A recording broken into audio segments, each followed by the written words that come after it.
भारतीय जनता पक्षाचा एक तीनपाट बनेल प्रवक्ता याने अमितजी ठाकरे यांना ज्ञान पाजण्यापेक्षा आपल्या पक्षाचे नेते या देशाचे पंतप्रधान नरेंद्र मोदी यांना टेलिप्रॉम्प्टर शिवाय बोलण्याचं काही प्रमाणात सल्ला आणि ज्ञान द्यावं।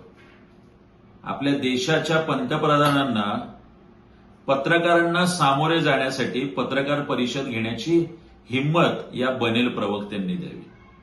आपल्या राज्याच्या मुख्यमंत्र्यांना सनम नाही हो, वतन म्हणण्याचं ज्ञान पाजावं आणि मंत्री गिरीश महाजन यांना हा कितवा स्वातंत्र्य दिन होता याचं ज्ञान जर रामभाऊ म्हाळगी प्रबोधिनीत नीट दिलं गेलं असतं तर देशाचे पंतप्रधान हे टेलिप्रॉम्प्टर शिवाय बोलू शकले असते, मुख्यमंत्री फडणवीस साहेब चुकू शकले नसते आणि गिरीश महाजनांना स्वातंत्र्य दिन कितवा हे आठवलं असतं। त्यामुळे या बनेल प्रवक्त्याला माझा सल्ला आहे, अमितजी ठाकरे यांना ज्ञान पाजण्यापेक्षा आपल्या पक्षातल्या या वरून खालपर्यंत असलेल्या नेत्याला ज्ञान पाजावं आणि यांना अक्कल शिकवावी।